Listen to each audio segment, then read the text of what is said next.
Thanks, Coach Gould. It's nice to put him on the spot and make him say some nice things about me, so I appreciate that. Again, like Henrietta said, I'll try to keep it short. I have a lot of thanks because I wouldn't be here today without a lot of the support I've had. So, again, not about me, about a lot of the people that are with me. Thanks, Natalie, again, for putting on this awesome event and helping my family feel comfortable. You'll see all my kids running around, so it's great to be able to have them here. Thanks to the Hall of Fame committee for this awesome honor. It's kind of surreal to just be standing up here and thinking back on, some of the athletes that were here at my time or even after. It's incredible to be within that crowd. Thanks to my in-laws who aren't in this room because they're watching my kids. Thanks for making the journey up. I know they weren't around in the college days, but I appreciate the support they've had since then. And again, when I look back on my time at Taylor, a lot of people like to joke that this is like Taylor's a bubble. We keep it. Nothing happens outside the bubble that can affect the bubble. But I do have to say that this place had the biggest impact on my faith that I could ever have imagined. And honestly, it kept me afloat in professional baseball days, which were not easy and were very anti-Christ. So again, I can't thank just the Taylor environment and that it continues to grow and get stronger and see more lives affected. So I'm very appreciative to be back and see that. Looking back, when I was younger, some of the coaches I'd like to thank, of course, my dad, we'll get to that later. Coach Rick Bernickus and Coach Brian DeCook, who had big impacts in my life.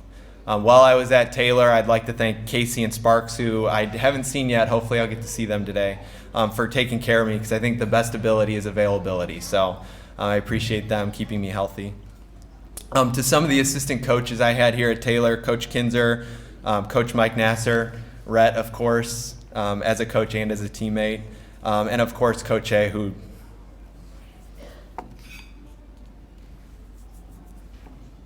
unfortunately couldn't be here today. He didn't like pitchers, but I like to think I was the exception. And he did write to me a few times in pro ball, and I still keep those letters.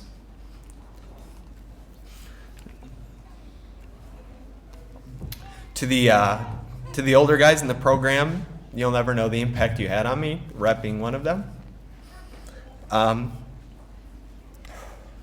You taught me what it meant to be a hardworking student athlete with a focus on Christ. And again, you guys never gave up on me. And I was that annoying freshman that asked a lot of questions and wanted to be around, and you guys accepted me, so thank you.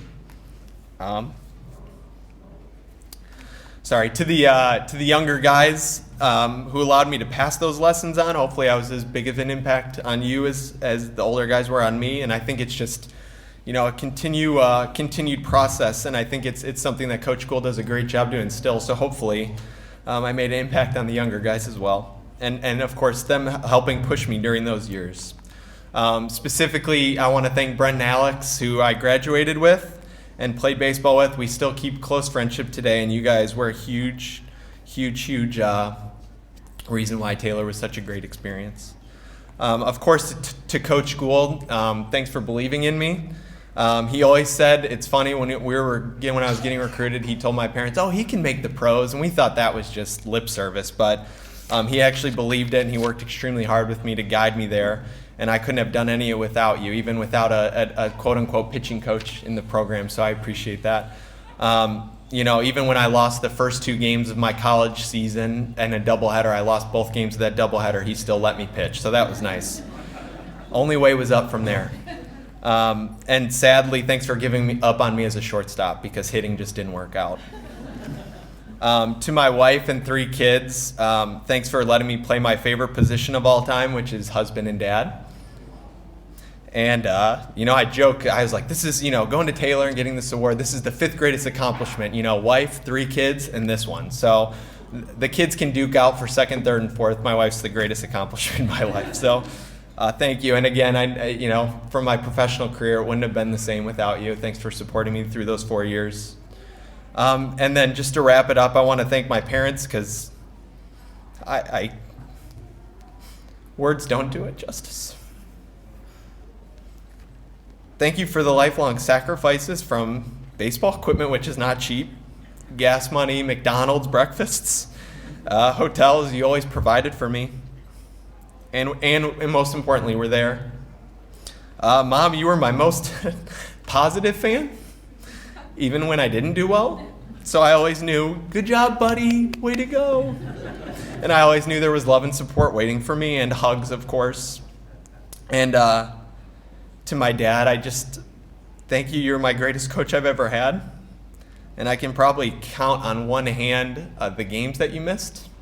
Even in college, we lived 4 hours away. So that was pretty incredible. And you were so invested, I think you lost a few years off your life in college and in professionals. So thank you for sacrificing those few years.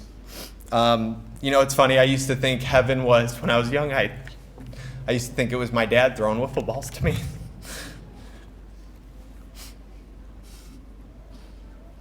I still like to think it's going to be part of that. So, and again, I'll wrap it up with this. I know his favorite phrase was always, it's never as good as it seems, it's never as bad as it seems, which helped keep it level. So you lose 2 games of a doubleheader, it's not that bad. You win pitcher of the year, it's not that good. But I'll just say this, getting this honor and being with my family, this seems pretty good. So thank you.